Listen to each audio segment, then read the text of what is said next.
نهتدي لولا أن هدانا الله لقد جاءنا في الوجود سرنا في كل موجود نقطة دائرة الوجود الحرمين جد الحسن والحسين أبي القاسم محمد اللهم صل على محمد وآل محمد وعلى أهل بيته الطيبين الطاهرين المعصومين المظلومين المنتجبين المنتخبين الذين أظهر الله عنهم الرجس وطهرهم تطهيرا اللهم صل على محمد وآل محمد ولعنة الله على أعدائهم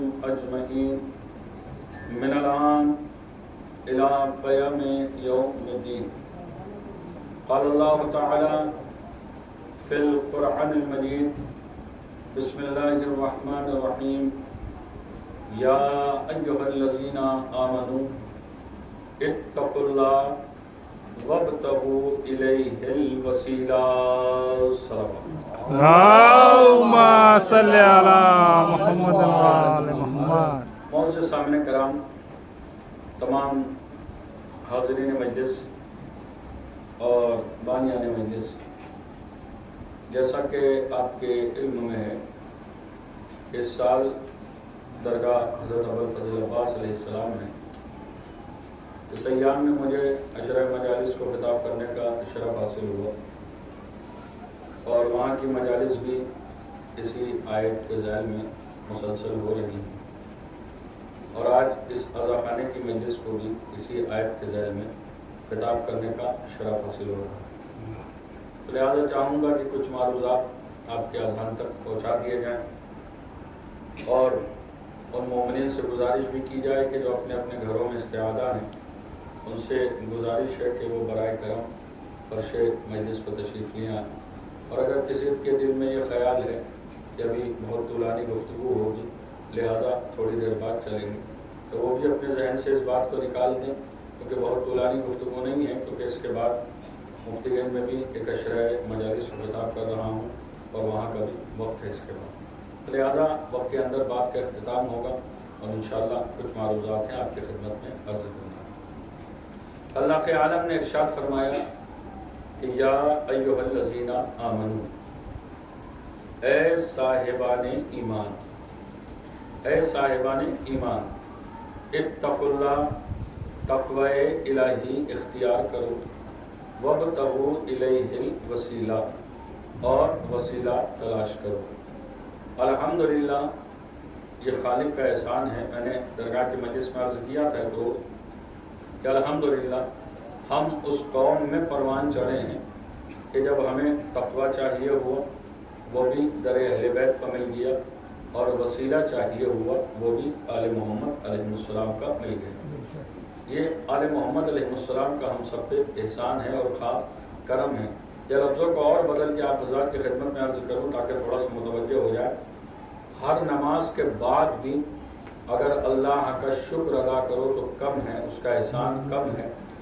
کہ سب سے بڑی اللہ نے ہمیں جو صفت عطا کی ہے وہ یہ سب سے بڑی صفت اللہ نے دی ہے کہ ہمیں ایسی قوم میں پروان چڑھایا ہے کہ جس کے پاس نجات کا ذریعہ موجود ہے، جس کے پاس نجات کے لیے اہل بیت علیہ السلام موجود ہے. یہ احسان ہے خالق کا. اب آئیے دیکھیں کہ خالق کی کتاب ہے، تھوڑا سا متوجہ رہیے گا. ایک تمہید کا جملہ مجھے پڑھنا ہے. یہ آپ کو جو انصاف سے بتائیے کہ خالق کی کتاب ہے قرآن مجید، اور کون خالق ہے، کون وحدہ لا شریک ہے. تھوڑا متوجہ رہیے گا. کون وحدہ لا شریک ہے؟ وہ وحدہ لا شریک کہ جس نے زمین کا فرش بچھایا. کون وحدہ لا شریک؟ وہ وحدہ لا شریک کہ جس نے آسمان کا شامیانہ لگایا. کون وحدہ لا شریک؟ وہ وحدہ لا شریک کہ جس نے درختوں کو خلق کیا. یا لفظوں کو بدل کے کہوں کہ صرف درختوں کو نہیں خلق کیا بلکہ درختوں میں پھلوں کا اہتمام بھی کیا. کون وحدہ لا شریک؟ وہ وحدہ لا شریک کہ جس نے ہواؤں کو خلق کیا. صرف ہواؤں کو نہیں خلق کیا یا لفظوں کو بدل کے کہوں کہ ہواؤں کو اللہ نے صرف نہیں خلق کیا بلکہ ہواؤں میں راستوں کو بھی پیدا کیا ہے. اللہ نے جو ہے وہ ہواؤں میں راستوں کو بھی پیدا کیا, خلاؤں میں راستوں کو پیدا کیا. صرف اللہ نے جو ہے وہ انسان, اب جملہ بیدار ہو کے سنیے گا, اللہ نے انسان کو مکمل بنایا. جائیے آپ پورے مذہب اہل سنت ہوں یا مذہب اہل شیعہ کے لوگ ہوں, ان سے آپ جا کے دریافت کریے کہ اللہ نے تمہیں کیسا بنایا, اللہ نے تمہیں کیسا بنایا. تو ہر آدمی ایک زبان ہو کے کہے گا کہ اللہ نے ہمیں مکمل بنایا, اللہ نے ہمیں کامل بنایا. تو میں نے کہا ایک صلوات بھیجیے محمد والے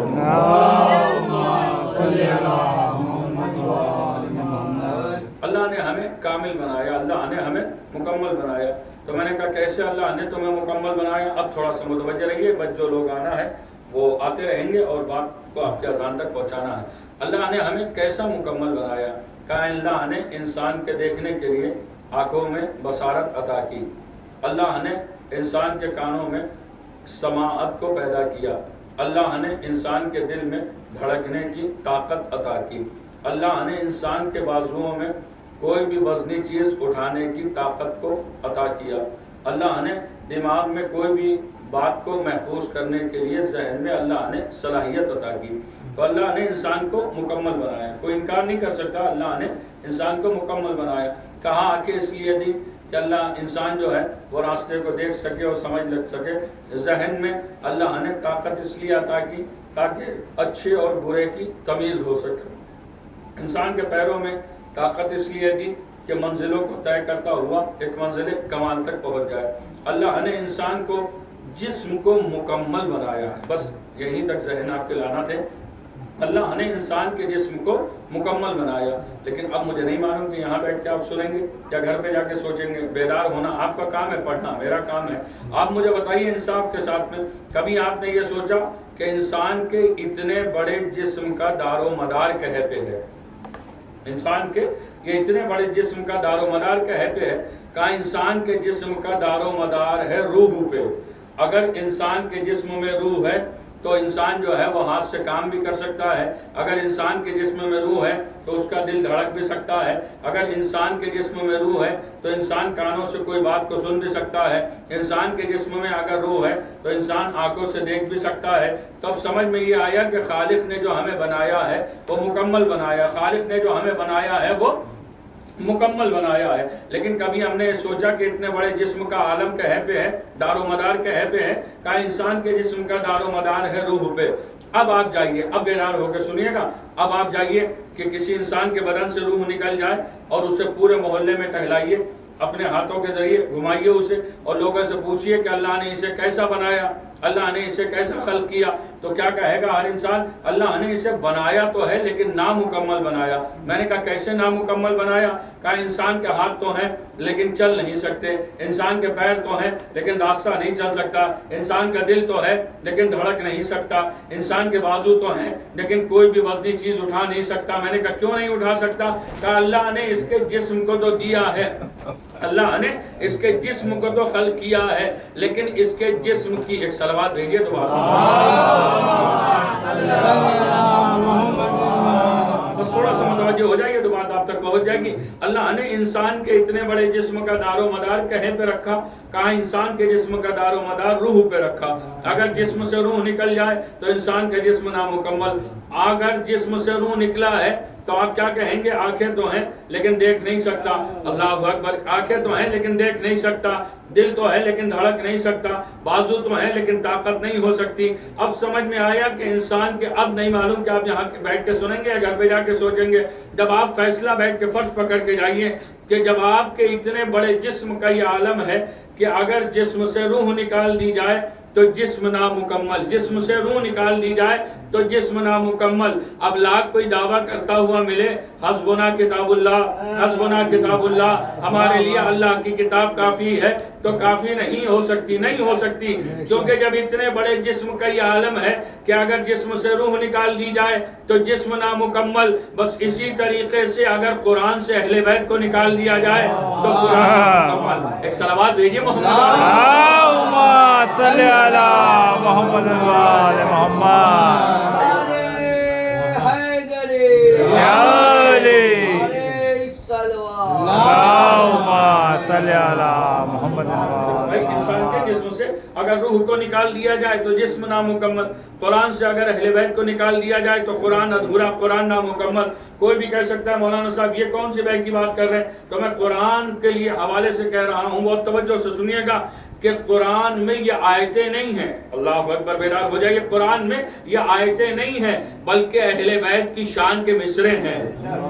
قرآن کی آیتیں نہیں ہیں بلکہ اہل بیت کی شان کے مصرے ہیں، کیونکہ اہل بیت نے کارناموں کو انجام دیا ہے تب جا کے قرآن مکمل ہوا ہے۔ یہ قرآن مکمل کہیں کیسے ہوا؟ کہیں اہل بیت نے نماز کے عالم میں زکوٰۃ دی تو آیت نازل ہو گئی، کہیں شہزادی کے ہاتھ کی روٹیاں عرش پہ گئیں تو سورہ جہل نازل ہو گیا، کہیں رسول نے اپنے دونوں ہاتھوں پر علی کو اٹھایا تو دین مکمل ہوا۔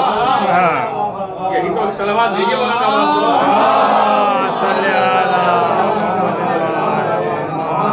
یہی تو قرآن ہے، اور کیا ہے قرآن مجھے بتائیے۔ اب یہی قرآن آواز دے رہا ہے، متوجہ ہے ماشاءاللہ، اب یہی قرآن آواز دے رہا ہے کہ یا ایھا الذین آمنو، اے صاحبان ایمان، اے صاحبان ایمان، اتقوا اللہ، تقوی الہی اختیار کرو، وابتغوا الیہ الوسیلہ، اور وسیلہ تلاش کرو، وسیلہ تلاش کرو، تقوی الہی اختیار کرو اور وسیلہ تلاش کرو۔ اب بیدار ہیں تو جملہ آپ کی خدمت میں عرض کروں، اے صاحبان ایمان، قرآن جو ہے اگر نماز کا حکم آیا، توجہ سے سنیے گا، اگر نماز کا حکم آیا تو اللہ نے مسلمان سے خطاب کیا، روزے کا حکم آیا تو اللہ نے مسلمان سے خطاب کیا، حج کا حکم آیا تو اللہ نے مسلمان سے خطاب کیا، زکوٰۃ کا حکم آیا تو اللہ نے مسلمان سے خطاب کیا۔ اے میرے مالک، یہ تو اس وقت صاحبان ایمان سے گفتگو کیوں کر رہا ہے؟ تو آواز الہی آئے گی، مسلمان ہونا اور ہے، صاحبان ایمان ہونا اور ہے۔ اللہ اکبر، مسلمان ہونا اور ہے، صاحبان ایمان ہونا اور ہے۔ ایسے نہیں کہہ رہا ہوں بات ہوا میں، آپ کو مسلمان سے الگ کیوں رکھا گیا ہے؟ مسلمان کے پاس نماز تو مل جائے گی، مسلمان کے پاس روزہ تو مل جائے گا، مسلمان کے پاس حج تو مل جائے گا، مسلمان کے پاس زکوٰۃ تو مل جائے گی، لیکن مسلمان کے پاس وہ نہیں ملے گا جس پر حج کا دار و مدار ہے، جس پر نماز کا دار و مدار ہے، جس پر زکوٰۃ کا دار و مدار ہے، جس پہ خمس کا دار و مدار ہے۔ وہ شے ہے ولایت جناب امیر علیہ السلام۔ اب آپ کو مسلمان کیوں نہیں کہا گیا؟ آپ کو صاحبان ایمان کیوں کہا گیا؟ کہا مسلمان کے دل میں اللہ اور محبت، اللہ اور رسول کی محبت ہوتی ہے، لیکن ایمان والا اس وقت تک نہیں ہو سکتا جب تک وارث ایمان علی کی محبت ہو۔ صلوات بھیجیے محمد صلی اللہ علیہ محمد، اس سے بہتر صلوات بھیجیے بلند آواز صلی اللہ محمد۔ جب تک جناب امیر کی محبت دل میں نہیں ہے تو کوئی بھی عمل قابل قبول نہیں ہے۔ آپ کہیں گے یہ کیسے کہہ رہا ہوں؟ تو میں ہوا میں نہیں کہتا ہوں، یہ بھی بات یاد رکھیے گا، ہوا میں نہیں کہہ رہا ہوں بلکہ خالق کا فرمان ہے۔ اب ایک بات کا خیال رکھنا، راستہ چلنے میں تو کوئی پیسہ نہیں لگتا ہے نا؟ آسمان کے نیچے چلو چاہے راستہ، چاہے زمین کے اوپر چلو، کوئی پیسہ تو نہیں لگتا ہے، لیکن اس پر بھی چلنا تو اپنی حد میں رہ کے چلنا۔ ارے نہیں ہے بیدارہ بزرگ، اگر زمین پر راستہ بھی چلنا تو سر کو جھکا کر چلنا، کیونکہ اس لیے جس زمین پر چل رہے ہو اس کے لیے بھی خالق نے فرمایا ہے کہ میں زمین کا فرش نہ بچھاتا، آسمان کا شامیانہ نہ لگاتا، اگر ان کو نہ خلق کرتا۔ تو اب بیدار ہو کے سنیے گا جملہ، اگر زمین پر چل رہے ہو تو یہ بھی اہل بیت کا صدقہ ہے، آسمان کے شامیانے کے نیچے رہ رہے ہو تو یہ بھی آل محمد کا صدقہ ہے۔ صلوات بلند آواز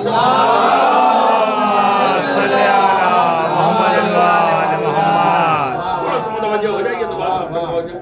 صاحبان ایمان 86 سورے، بہت ذمہ داری سے کہہ رہا ہوں، 86 سورے تھے مکے میں نازل ہوئے ہیں۔ کتنے سورے؟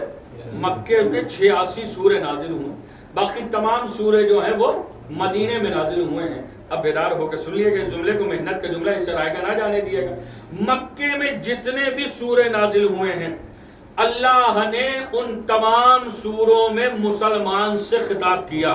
مسلمان سے خطاب کیا ہے، لیکن جتنے سورے تمام سورے مدینے میں جو نازل ہوئے ہیں اللہ نے وہاں صاحبان ایمان سے خطاب کیا ہے۔ میں نے ہاتھوں کو جوڑا، میرے مالک جو مکے میں سورے نازل ہوئے اس میں صاحبان ایمان سے گفتگو کیوں نہیں کی، اس میں مسلمان سے گفتگو کیوں کی؟ کہا نادان تجھے معلوم نہیں، مکے میں کعبہ تو مل جائے گا لیکن ایمان نہیں ملے گا۔ اگر ایمان چاہیے ہو تو مدینے میں آ جانا، کیونکہ مدینے میں اہل بیت ملیں گے۔ صلوات بھیجیے محمد صلی علی محمد محمد، اس سے بہتر صلوات بھیجیے بلند صلی علی محمد محمد۔ اب اس نے فرمایا، توجہ سے سنیے گا، آج کی مجلس جو ہے وہ تھوڑا رائے گا نہ جانے دیے گا، محنت بہت زیادہ ہے اور سماعتیں آپ کی مجھے اس وقت جو ہے اس مجلس کی شیعہ نشان نہیں لگ رہی ہیں، لیکن تھوڑا سا متوجہ رہیے گا تو آپ کے تک بات پہنچائی جائے۔ آپ مجھے بتائیے کہ اس نے فرمایا کہ تقوی الہی اختیار کرو، اور فرمایا کہ وسیلہ تلاش کرو، تقوی الہی اختیار کرو اور وسیلہ تلاش کرو۔ الحمدللہ الحمدللہ۔ اب سنیے گا بیدار ہو کے، میں نے ایسے نہیں کہا کہ تقوی بھی چاہیے ہوا تو وہ انہی کے در پہ ملا، وسیلہ چاہیے ہوا وہ بھی انہی کا ملا، ایسے نہیں کہا ہے، میں نے ثابت کر رہا ہوں اس مجلس میں۔ آپ مجھے بتائیے کہ ہمارے تقوی کا عالم کیا ہے، ہمارے تقوی کا عالم کیا ہے؟ ابھی چند ماہ قبل جو ہے وہ ایک اللہ کا عظیم ماہ گزرا ہے جسے ماہ رمضان المبارک کہتے ہیں، ہے نا؟ کہتے ہیں نا؟ آپ مجھے بتائیے، رمضان المبارک میں آپ اللہ کی عبادت کرتے ہیں، لیکن ایسے بات جملہ سنیے گا محنت کا، ایسے رائے کا نہ جانے دیے گا۔ آپ مجھے بتائیے، آئیے ایک صلوات بھیجیے محمد صلی علی محمد محمد۔ کہ وہ کہہ رہے ہیں کہ تقوی الہی اختیار کرو۔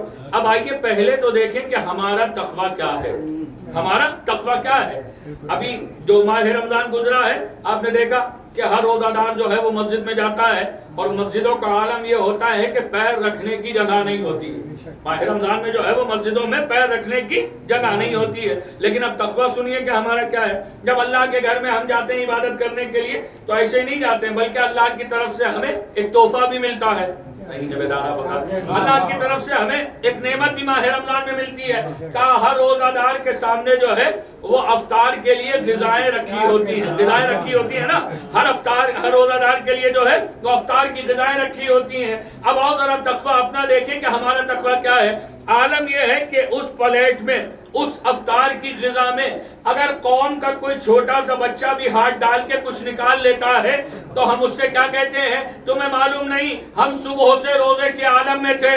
ارے نہیں ہے بیدارہ بزرگ، ہم صبح سے روزے کے عالم میں ہیں تو ہم اسے اپنا تقوی دکھانے لگتے ہیں۔ تو بھائی اگر ہماری افطار سے کوئی کچھ نکال لے تو ہم اسے اپنا تقوی دکھانے لگتے ہیں۔ چلو در اہل بیت پر چلتے ہیں، 3 دن مسلسل روزے کے عالم میں۔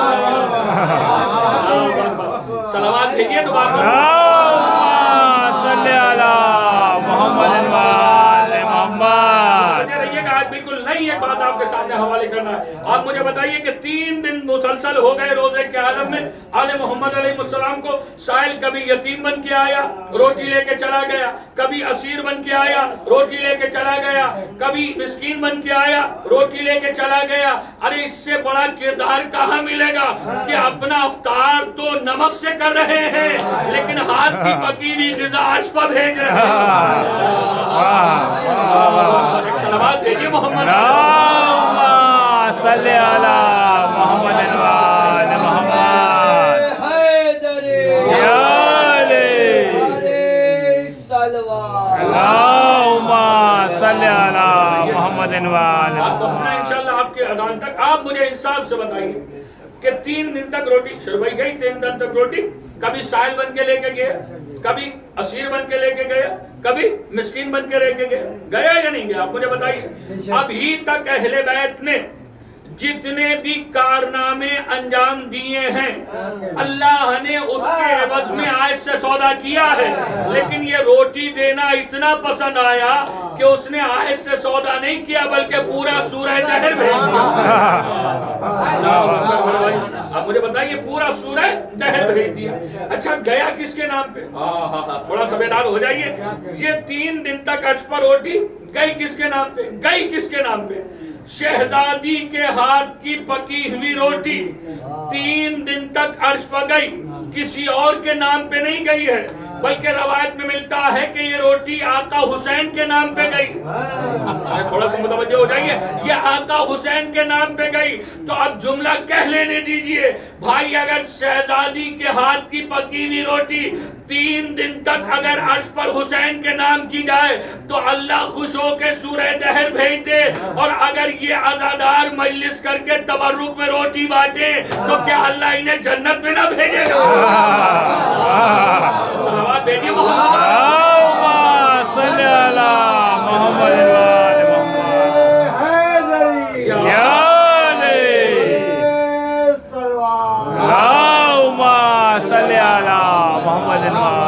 خالد جو ہے انہیں جنت میں نہیں بھیجے گا, مجھے آپ بتائیے.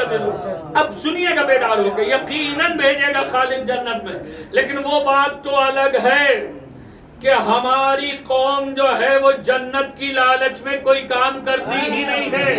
الحمدللہ ابھی آپ نے نماز مغربین ادا کی, اس کے بعد مجالس میں شرکت کی. میرا ایک سوال ہے, مجھے بتائیے کہ کیا آپ نے جو نماز مغربین ادا کی کیا جنت کی لالچ میں عبادت کی؟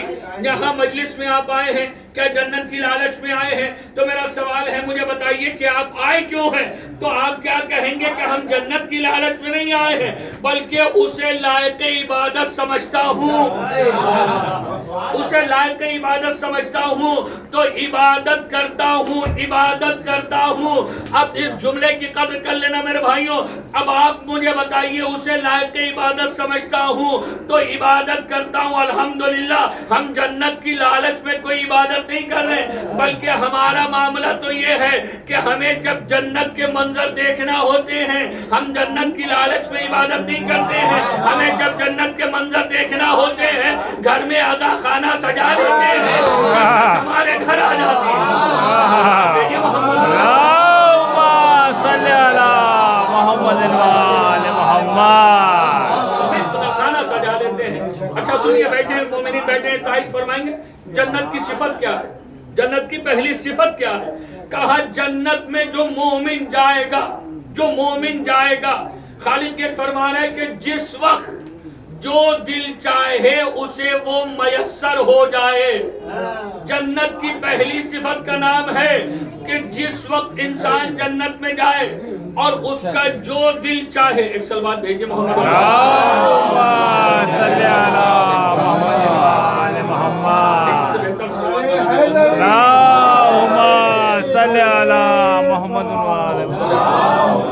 صلی اللہ محمد محمد. جنت کا سب سے پہلی صفت کا نام ہے کہ انسان جب جنت میں جائے گا تو اس کا جس وقت جو دل چاہے گا وہ اسے میسر ہو جائے گا خالق کی طرف سے. بھائی بیدار ہو کے سن لیے گا.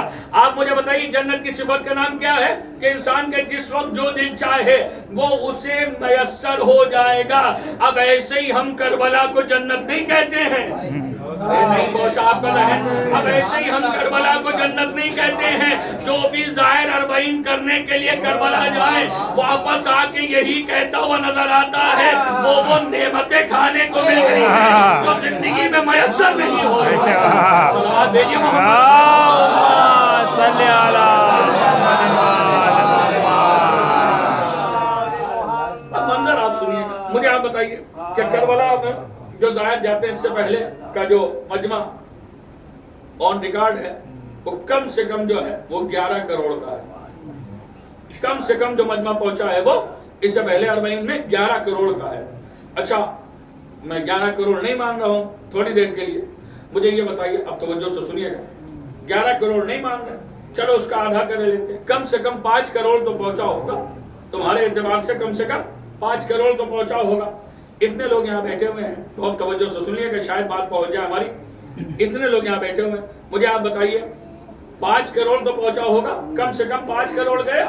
اچھا 5 کروڑ گیا, آپ اپنے شہر میں رہتے ہیں, مجھے بتائیے سب سے کم کھانے والا, سب سے کم کھانے والا جو ہے وہ ایک وقت میں کتنی روٹی کھا لے گا؟ مجھے آپ بتائیے ایک وقت میں سب سے کم غذا کھانے والا کتنی کھا لے؟ کم سے کم انسان جو کھاتا ہے وہ 2 روٹی کھاتا ہے، کم سے کم جو کھاتا ہے وہ 2 روٹی کھاتا ہے۔ اب مجھے کوئی ایسا کارخانہ لا کے دکھا دو کہ جہاں کربلا میں ایک وقت میں 10 کروڑ روٹی تیار کی جا رہی ہو، نہیں ہے بیدار۔ مجھے کوئی ایسا کارخانہ لا کے دکھا دو کہ جہاں ایک وقت میں 10 کروڑ روٹی تیار کی جا رہی ہو۔ ارے یہ روٹی تیار بھی نہیں کی جا رہی ہے، پھر بھی جو بھی زائر آ رہا ہے واپس یہی کہہ رہا ہے کہ پیٹ بھر کے واپس آئے ہیں۔ یہ اس کا سبب کیا ہے؟ سنو بیدار ہو گئے، اس کا سبب کیا ہے؟ کہا یہ 3 دن تک جو شہزادی کے ہاتھ کی روٹی عرش پہ گئی تھی، اللہ نے ان 3 روٹیوں کے عوض میں قیامت تک کے لیے یہ وعدہ کر لیا ہے کہ 5 کروڑ نہیں، اگر 25 کروڑ بھی کربلا میں جائیں گے انہی 3 دن کی روٹی کے صدقے میں پیٹ بھر کے کربلا سے آئیں گے۔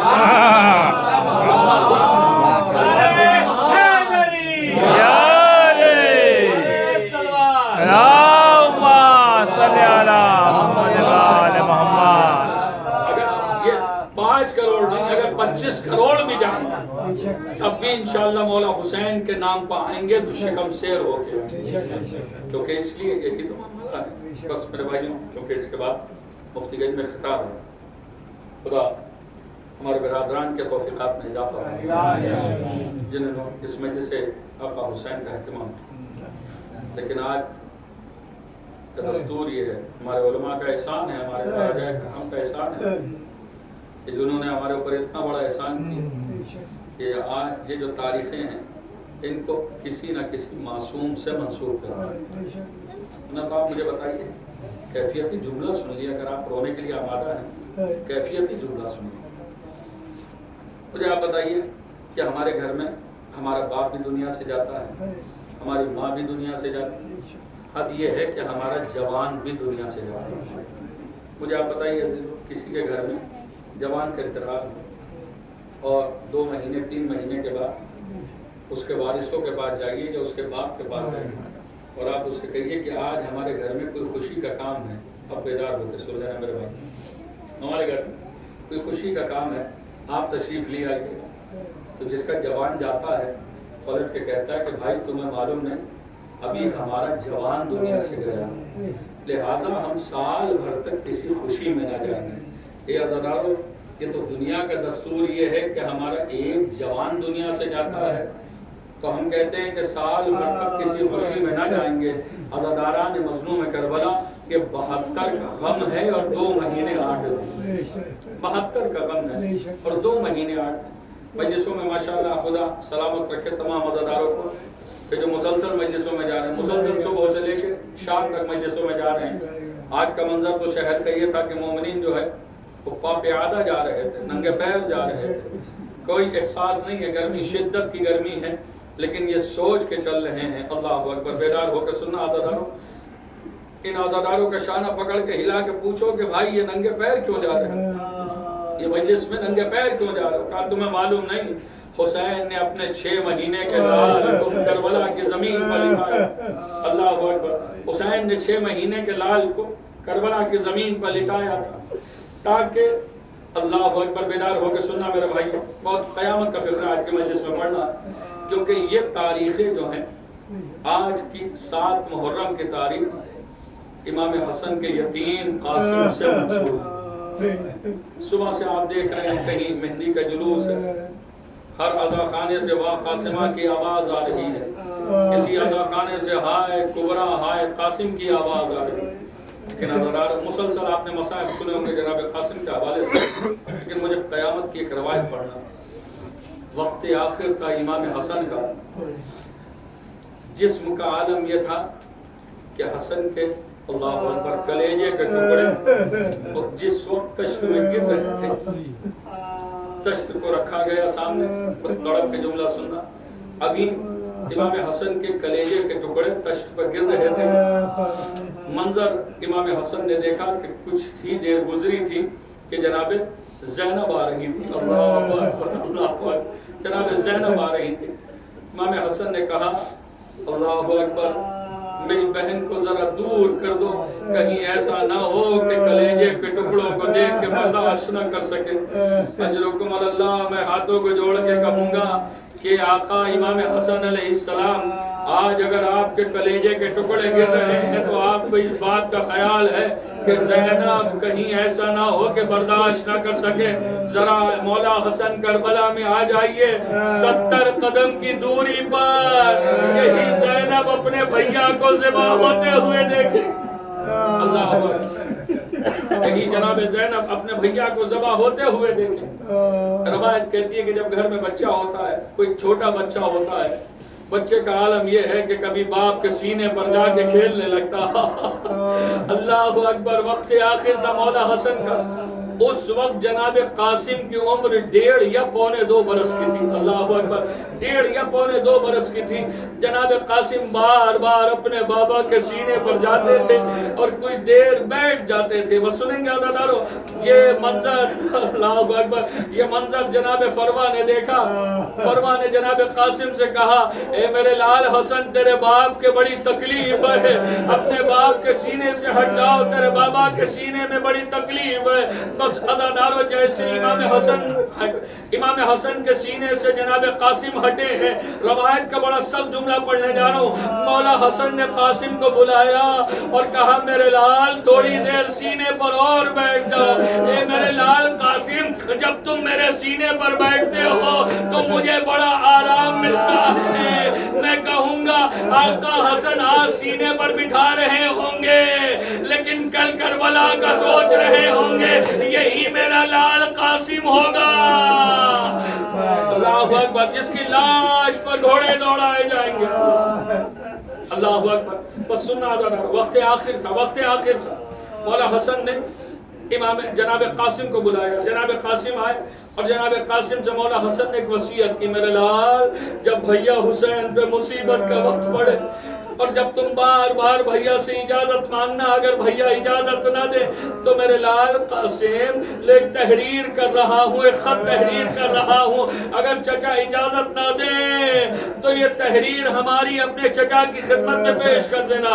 بس تعویذ کو بازو پر باندھا، بار بار جناب قاسم جاتے ہیں، اے امو جان مجھے مرنے کی اجازت دے دیجئے، اے امو مجھے مرنے کی اجازت دے دیجئے۔ مولا حسین ہر بار تڑپ کے کہتے تھے، اے میرے لال قاسم، میں تمہیں کیسے اجازت دوں، کیونکہ جب مجھے بھیا کو دیکھنے کا دل چاہتا ہے تو میں تمہارے چہرے کی زیارت کر لیتا ہوں۔ اللہ اکبر، ابھی ایک جملہ سنا تھا، اب روایت بڑی سخت ہے۔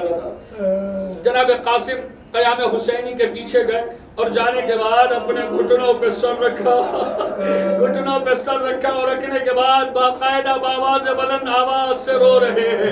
عزاداران مظلوم کربلا بھی رو رہے تھے۔ بس منظر کیا دیکھا کہ قاسم گھٹنوں پہ سر رکھے ہوئے بآواز بلند گریہ کر رہے ہیں۔ ماں فروا آئی، کہتی ہے، میرے لال قاسم یہ رونے کا کیا سبب ہے؟ کہا، ماں بار بار امو سے اجازت مانگ رہے ہیں، امو اجازت نہیں دے رہے ہیں۔ بس عزادارو بازو کے تعویذ کو کھولا، اے میرے لال قاسم، امو کو یہ بابا کی تحریر دے دینا۔ بس عزادارو جناب قاسم آئے، اے امو یہ بابا کی تحریر ہے۔ بس سنیں گے روایت عزادارو، جیسے ہی بھیا کی تحریر کو حسین نے دیکھا، بس ایک مرتبہ مدینے کا رخ کیا، اے بھیا، بھیا تم نے ہمیں غربت کے وقت بھی یاد کیا۔ اللہ اکبر، اے میرے بھیا تم نے ہمیں غربت کے وقت بھی یاد کیا۔